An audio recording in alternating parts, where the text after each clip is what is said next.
to my far right is Mimo Parisi, who's the professor and director of NSPARC. Next to him is Ted Abernathy, who's an economic development advisor to the Southern Governors Association, as well as a managing partner in his own firm, Economic Leadership. To his left is Marta Lachowska, who's an economist at the Upjohn Institute, and then Nicole Smith, who's a professor and senior economist at Georgetown University. So for the next hour, we're going to have a dialogue up here. We're not going to have formal presentations. I'm going to be asking folks a series of questions. I was told I had to be Oprah Winfrey-like, so I will do the best to honor that. But some of the things that we're going to do for today's panel is we're really going to look to identify some of the critical economic and demographic trends that have implications on Mississippi's workforce ecosystem.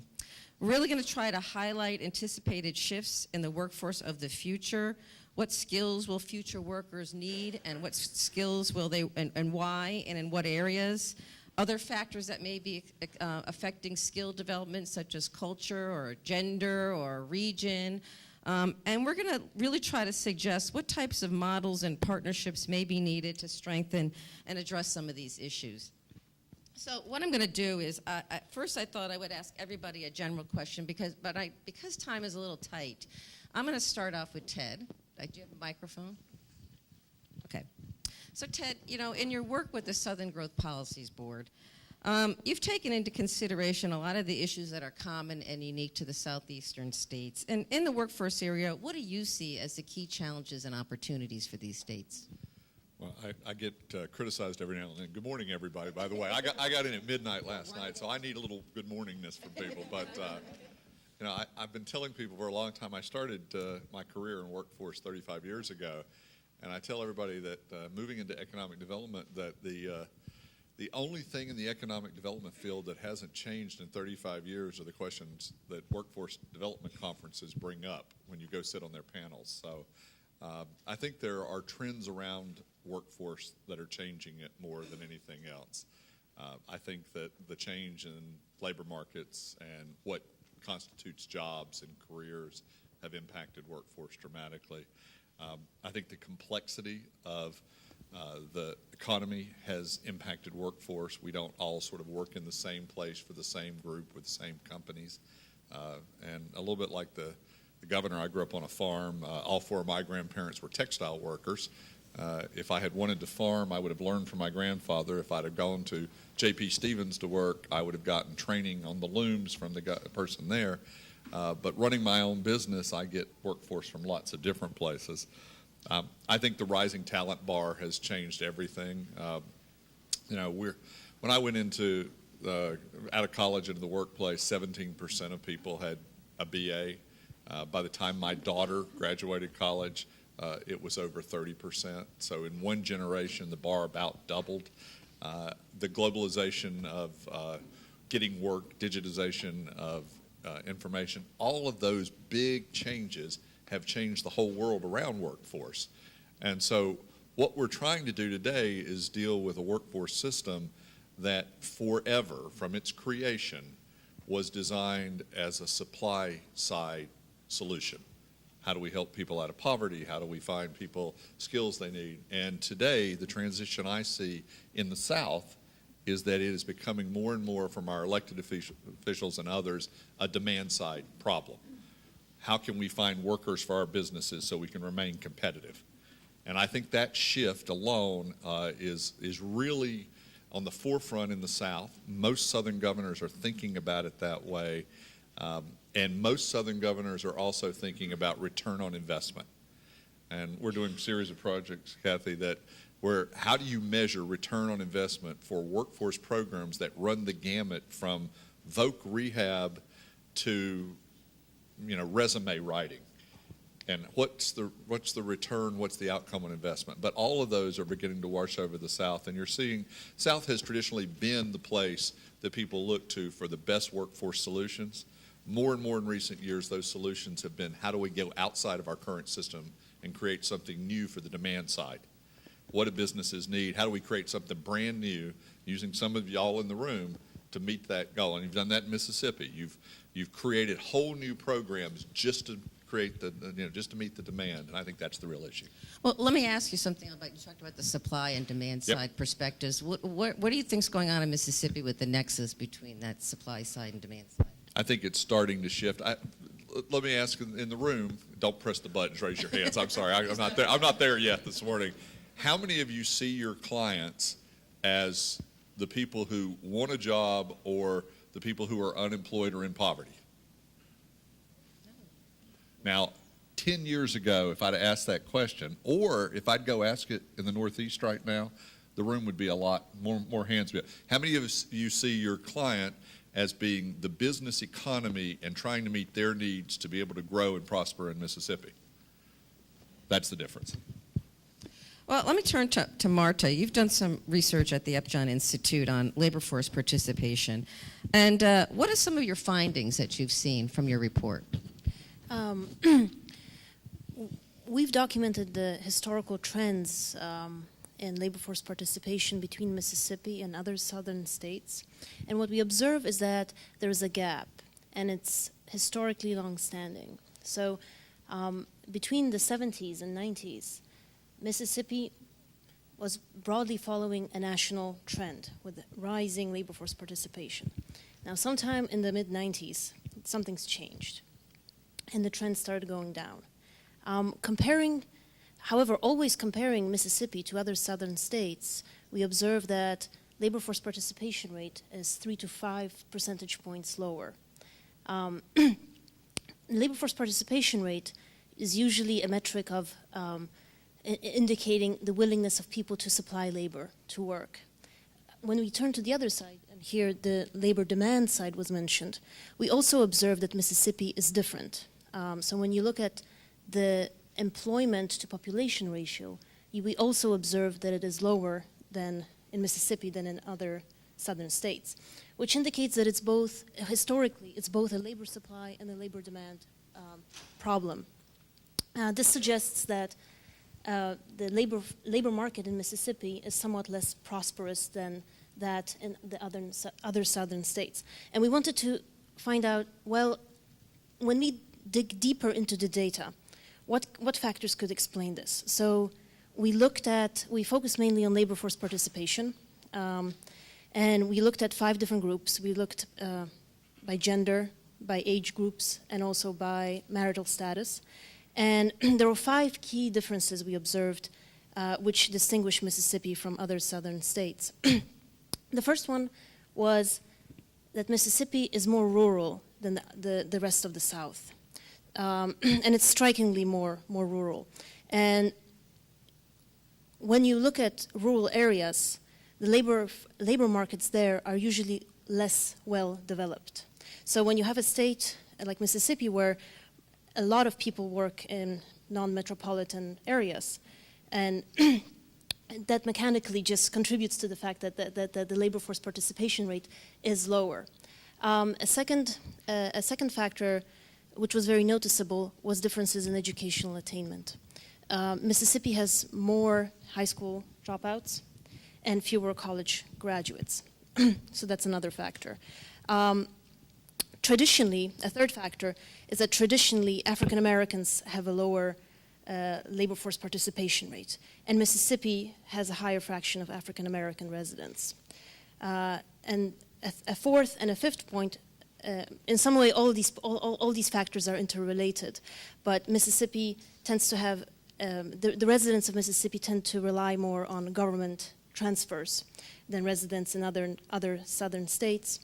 And also there's a higher incidence of health problems. So these 5 factors, health, government transfers, educational attainment, the composition of the workforce in Mississippi, and a high fraction of residents living in rural areas all contribute to a systematic difference in the labor force participation rate in Mississippi. So moving on to the data, Mimo, I know you have a couple slides, if we could kind of cue those slides up, but from your research at NSPARC that you've conducted, what are some of the key structural issues in Mississippi that affect labor force participation?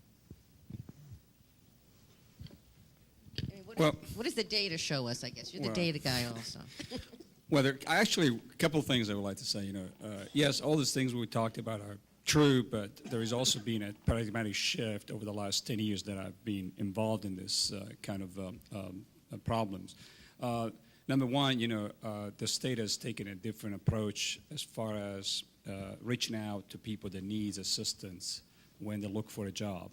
So it's no longer one agency issue, but it's actually kind of a partnership approach. And that has kind of changed the game in the way we actually help people that that they're trying to get employment in a more disadvantaged economic area. Number two, it's not just an issue of differences across demographic groups, gender, race, or education's age, where those things are all true, as you will see probably from some of the graphs. But if you look at it, there's also two other aspects that needs to be taken into consideration. Number one, the community conditions. Poverty is one of the factors that undermine the emergence of community in a place. So unless we address that from a community perspective, then we won't be able to actually address the issue of low workforce participation rate. So we all should be kind of involved in address this issue. The other thing is that we have to recognize that it's not just a statewide issue, but it's kind of there are some regional differences. And as long as we understand that one policy doesn't fit all, that there are differences at the local level. And that's when community college comes, and I'm sorry to brag again on community colleges, but they are the first line of defense when it comes to really address some local regional differences. So the data clearly says, although we have, all the statistics that's been presenting, all these 5 problems or issues that's being highlighted are true, but they're very much regionalized. They're not really something that involves the entire state. So the data clearly shows we have this issue. We follow the national trend. We have regional differences, community differences. So when you look about workforce participation rates, you have to look more from a comprehensive point of view rather than just looking one thing at a time. So this is what the data basically show. And of course, education is an important factor. Like even education in the state now is being looked at in a different way than it used to look in the past. So it's, for the first time, we have all the educational partners sitting at the same table talking to the people that actually provide workforce training. And so also that kind of discussion has changed. Workforce development is something that within higher education is not seen or perceived as something as part of their job. But in reality is that we are in a knowledge-based economy, and workforce development is very much part of the higher education as well. So that has been also shift. Well, let me ask you something a little bit about what you said. So you talked a little bit about these following national trends, but also contextualizing down to the local level. So I didn't see the slides up there, so you'll walk through them. But so does that mean solutions at a state or national level won't work, and it has to be really down to the local level? Or what are you suggesting about? You talk about there's some regional differences, and I imagine those matter in terms of coming up with solutions. Well, you can address the issue in 2 ways. You can go and tell people what to do, or you can help them to empower themselves. And I think the latter has been pretty much the approach we've taken in the state. And you can see the results. You go back to a community college, you go back to a local WI area, and they have pretty much, the ability to make things happen in the area because they know best what's going on the ground. So while national policy can help set the debate, how you actually implement the policy must actually occur at the local level. So the whole idea of a policy or program, has value, but its success or failure is very much, depending on how you make adaptation to the policy based on what's going on the ground, basically. So recognize local differences or local regional differences makes a big difference. So I'm going to turn to Nicole, who, can you talk to us a little bit about the kinds of skills that you see, both hard and soft, that you think will be needed in jobs in the medium and long term? So good morning, everyone. I'd let you know that I'm from D.C., and I apologize on behalf of Washington, D.C. And in my defense, I'm spending so much more time outside of D.C. in states like this, so I don't think you should hold me accountable. But a little bit of a talk about the soft skills. I think what's been happening is there's a lot more emphasis now on the types of 21st century skills that are required for jobs of the future. I think Ted raised the point earlier that there's a little bit of emphasis or more emphasis now on looking at what's going on with demand and trying to ensure that the workforce that we create in community colleges and outside of K-12 can in fact conform to the needs of the new workplace. And we've looked at a lot of national data sets. An example is ONET, where we tried to figure out this balance between those cognitive skills and non-cognitive skills that are required for success in the workforce. And a lot of the outcomes that we've seen are very standard. There's some sorts of things, you read 4 or 5 of these reports about what types of skills you need, and you almost get a critical mass of the types of skills that come out of several reports. And to give you an example, most of you would have heard lots of talk about critical thinking, problem solving, inductive and deductive reasoning that time and again turn out to be the types of cognitive skills that we want to figure out how best to teach. In fact, this movement in K-12 towards a common core, if you read some of the material behind the impetus behind the common core, it has to do with how best we can teach these types of underlying cognitive skills. But the issue is, we found that for many, the non-cognitive also matters more, and there's a lot of research that shows that the non-cognitive, in fact, can condition the cognitive. So in the traditional sense of defining personality, and for those who are sociologists who dabble in it a little bit, I certainly am no sociologist, but I play around, conscientiousness has been determined to be one of the critical factors that affects your success in the workplace. It's one of those, non-cognitive, if you want to call it that. And conscientiousness, in fact, can condition your ability to be successful at attaining some of the cognitive skills. So that just sticking to it, stick-itiveness, that determination to want to succeed and want to succeed at that particular endeavor, whether it's academic or even outside of academia, matters. So our question is, how do we teach it? Do we really know how to teach it?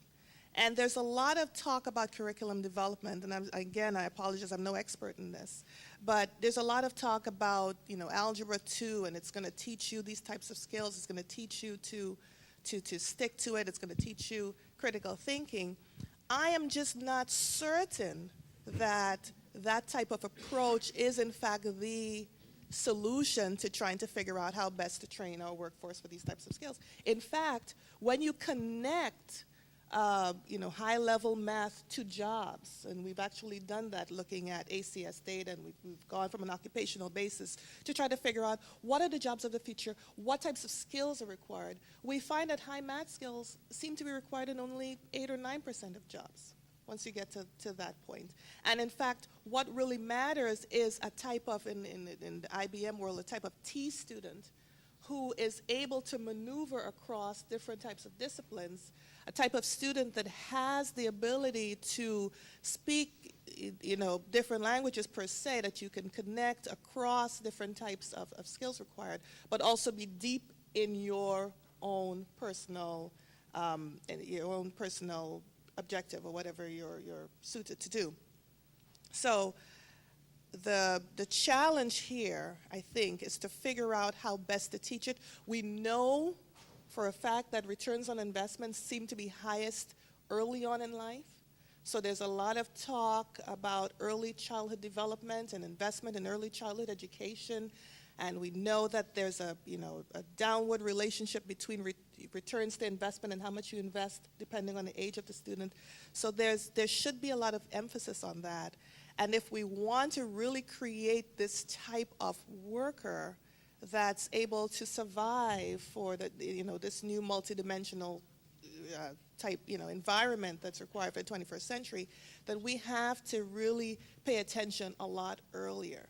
I mean, finding someone in community college and trying to then, figure out how best to teach those skills in community colleges already is a little bit too late. And I'll end with one statistic. There's one statistic that says that 50% of the variation we observe in your earnings potential is already determined by the time you're age 18.